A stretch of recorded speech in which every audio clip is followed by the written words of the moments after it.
ನಾವೀಗ ಚೆಂಬು ಗ್ರಾಮದ ಉಂಬಳಿಯಲ್ಲಿದ್ದೇವೆ. ಬೆಂಕಿಗೆ ಆಹುತಿಯಾದ ಭಾಸ್ಕರ ಅವರ ಮನೆ ಬೆಂಕಿಯಿಂದ ಸಂಪೂರ್ಣವಾಗಿ ಈಗ ಸುಟ್ಟು ಕರಕಲಾಗಿದೆ. ಈ ಸಂದರ್ಭದಲ್ಲಿ ಇಲ್ಲಿಗೆ ಭಾಗಮಂಡಲದ PDO ನಂದಾರ್ ಅವರು ಈಗ ನಮ್ಮ ಜೊತೆ ಇದ್ದಾರೆ. ಅವರ ಮುಖಾಂತರ ಕೇಳು. ನಮಸ್ಕಾರ, ನನ್ನ ಹೆಸರು ನಂದ ಅಂತೇಳಿ ಭಾಗಮಂಡಲ ಗ್ರಾಮ ಪಂಚಾಯತಿ PDO ಆಗಿದ್ದೇನೆ. ನಮಗೆ ಒಂದು 3 ಗಂಟೆ ಸಮಯದಲ್ಲಿ ಈ ರೀತಿ ಒಂದು ನಮ್ಮ ಕಟ್ಟಪ್ಪಳ್ಳಿ ಗ್ರಾಮದ ಭಾಸ್ಕರ ಎಂರವರ ಮನೆ ವಿದ್ಯುತ್ ಅವಘಡದಿಂದ ಸುಟ್ಟು ಕರಕಲಾಗಿರುವ ಬಗ್ಗೆ ಒಂದು ವಿಷಯ ತಿಳಿಯಿತು. ಈ ಬಗ್ಗೆ ನಾನು ನಮ್ಮ ಅಧ್ಯಕ್ಷರನ್ನ ಕೇಳಿಕೊಂಡೆ, ಹಿಂದೆ ಹೋಗೋದಾ ಅಥವಾ ನಾಳೆ ಹೋಗೋದಾ ಅಂತ. ಆಗ ಅವರು ಹೇಳಿದರು, ಇವತ್ತು ಆಗಲ್ಲ, ಇನ್ನು ಹೋಗಿ ಬರೋದಕ್ಕೆ ಅಲ್ಲಿ ತಲುಪೋದಕ್ಕೆ ಕತ್ತಲೆ ಆಗ್ಬೋದು, ನಾಳೆ ಬೆಳಿಗ್ಗೆ ಹೋಗೋಣ ಅಂತ ಹೇಳಿದರು. ಹಾಗಾಗಿ ನಮ್ಮ ಸದಸ್ಯರು, ಈ ವಾರ್ಡಿನ ಸದಸ್ಯರಂತ ನಿತ್ಯಾನಂದರವ್ರನ್ನ ಈ ದಿನ ಅವ್ರನ್ನ ಕರ್ಕೊಂಬಂದಿದ್ದೇನೆ. ಹಾಗಾಗಿ ಒಂದು ತುರ್ತು ಪರಿಹಾರ ಆಗಿ ಗ್ರಾಮ ಪಂಚಾಯಿತಿಯಿಂದ ಒಂದು 10,000 ರೂಪಾಯಿಗಳ ಚೆಕ್ಕನ್ನು ಕೊಟ್ಟಿದ್ದೇವೆ. ಅದು ಅವರ ಒಂದು ಅಗತ್ಯ ಸಾಮಗ್ರಿಗಳನ್ನು ಖರೀದಿ ಮಾಡಿದ ಸಲುವಾಗಿ ಒಂದು ಚೆಕ್ಕನ್ನು ಇವತ್ತು ವಿತರಿಸಿದ್ದೇವೆ. ಇನ್ನು ಇವರ ಬಗ್ಗೆ ಮುಂದಿನ ಜಿಲ್ಲಾಧಿಕಾರಿಯವರಿಗೆ ಈ ಬಗ್ಗೆ ಒಂದು ಪತ್ರವನ್ನು ಕಳಿಸಲಾಗುವುದು ಅಂತ ಈ ಮೂಲಕ ನಾನು ತಿಳಿಯುತ್ತೇನೆ. Thank you sir. ನನ್ನ ಹೆಸರು ಭಾಸ್ಕರ ಅಷ್ಟೇ. ನಾನು ತೋಟಲ್ಲಿದ್ದು ಪೈಪೆಲ್ಲನ್ನು ಹಾಕೊಂಡಿದ್ದು ನೋಡಿದ್ದು ಅಲ್ಲೇ ಹೊಗೆ ಬರ್ತಿತ್ತು. ನಾವು ಬೇರೆ ಕಡೆ ಹೋಗಿ ಅಂತ ಸುಮ್ಮನಿದ್ದು. ಆ ನಂತರ ನೋಡಿ ಸೌಂಡ್ ಕೆತ್ತು ಓಡ್ಕೊಂಡು ಬರುವಾಗ ಬೆಂಕಿ ಫುಲ್ಲು ಉರಿತಿತ್ತು. ಅಷ್ಟೊತ್ತಿಗೆ ಅವೆಲ್ಲ ಬಂದರು, ನೆರೆಕರೆಲ್ಲ ಸುಮಾರು ಜನ ಬಂದು ಬೆಂಕಿ ಆರಿಸಿ ಬಂದರು. ಅದರಲ್ಲಿ ಹಣ, ಚಿನ್ನ, ಬಟ್ಟೆ ಎಲ್ಲ ಇತ್ತು. ಬಟ್ಟೆ, ಅಡಿಕೆ ಇತ್ತು, ಅಡಿಕೆ ಇದ್ದು ಎಲ್ಲ ಅಡಿಕೆ ಸ್ವಲ್ಪ ಹೋಯ್ತು. ಬೇರೆ ಬಟ್ಟೆಗಳು, ಬೆಡ್ಡು, ರೆಕಾರ್ಡ್ಸು ಮತ್ತು ಸಾಮಾನುಗಳೆಲ್ಲ. ಹಲೋ, ನಮಸ್ಕಾರ. ನಮ್ಮ ಹೆಸರು ರಾಮೂರ್ತಿ ಅಂತ. ನಮ್ಮ ಬೆಂಕಿ ಬಿದ್ದು ಸಂಪೂರ್ಣ ನಾಶ ಆಗಿದೆ. ನಾವು ನಿನ್ನೆ ಬೇರೆ ಸುಳ್ಯದಲ್ಲಿದ್ದು ಅಷ್ಟೊತ್ತಿಗೆ ಇಲ್ಲಿ ತಮ್ಮ ನಮಗೆ ಫೋನ್ ಮಾಡಿದ, ನಮ್ಮ ಮನೆ ಬೆಂಕಿ ಆವೃತ್ತಿಯಾಗಿದೆ ಅಂತೇಳಿ. ಅದೇ ಸ್ಥಿತಿಯಲ್ಲಿ ನಾವು ಸೀದಾ ಬಂದು, ನಾವು ನಮ್ಮ ಅಣ್ಣ ಮತ್ತು ನೆಂಟರೆಲ್ಲ ಬಂದು ನೋಡುವಾಗ ಸಂಪೂರ್ಣ ಎಲ್ಲ ಕರಕಲಾಗಿದೆ.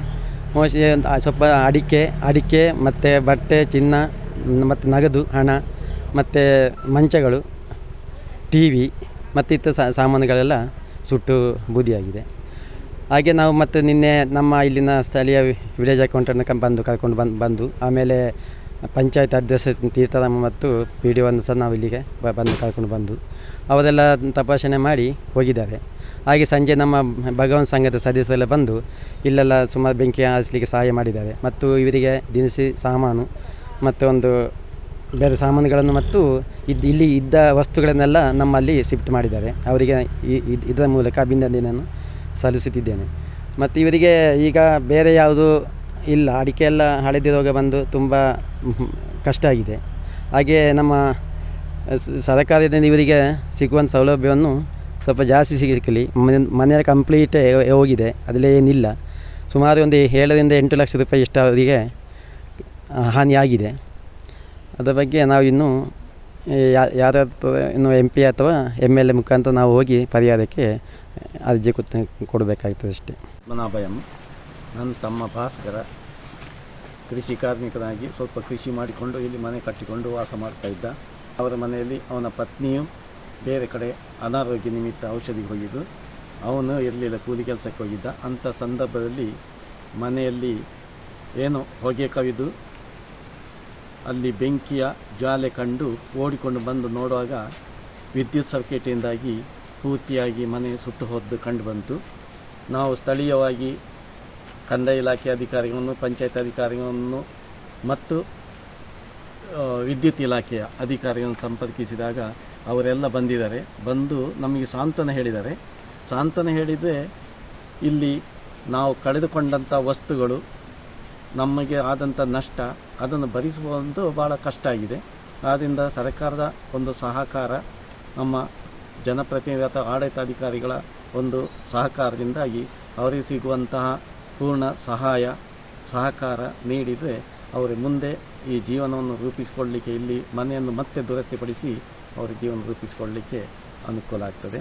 ನಮ್ಮ ಪೈಸ್ವಿನಿ ಸಹಕಾರ ಸಂಘದ ಅಧ್ಯಕ್ಷರಾದ NC ಅನಂತರವರು, ಇಲ್ಲಿ ಚೆಂಬು ಗ್ರಾಮ ಪಂಚಾಯತ್ ತೀರ್ಥರಾಮರವರು, ಮತ್ತು ಚೆಂಬು ಮತ್ತು ಭಾಗಮಂಡಲದ ಕಂದಾಯ ಇಲಾಖೆಯ ಅಧಿಕಾರಿ ರೆವಿನ್ಯೂ ಇನ್ಸ್ಪೆಕ್ಟರ್ ಎರಡೂ ಎಲ್ಲ ಗ್ರಾಮದ PDO ಅವರೆಲ್ಲ ಬಂದು ನಮಗೆ ಸಾಂತ್ವನ ಹೇಳಿದ್ದಾರೆ ಮತ್ತು ಅವರಿಂದ ಸರ್ಕಾರದಿಂದ ಸಿಗುವಂತಹ ಸಹಕಾರವನ್ನು ಕೊಡುವಂತಹ ಒಂದು ಭರವಸೆಯನ್ನು ನೀಡಿದ್ದಾರೆ.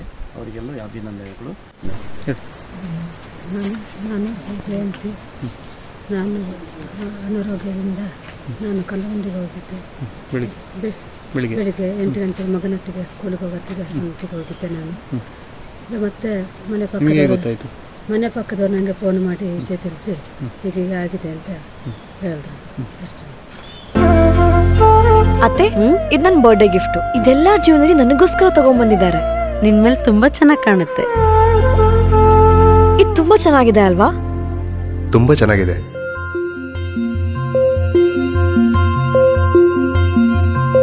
It will look really good on you.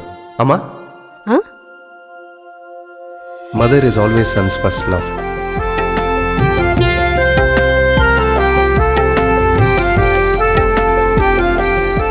ಪ್ರತಿ ಪೀಳಿಗೆಯ ಪ್ರೀತಿಯ ಮಳಿಗೆ GL ಆಚಾರ್ಯ ಜುವೆಲ್ಲರ್ಸ್.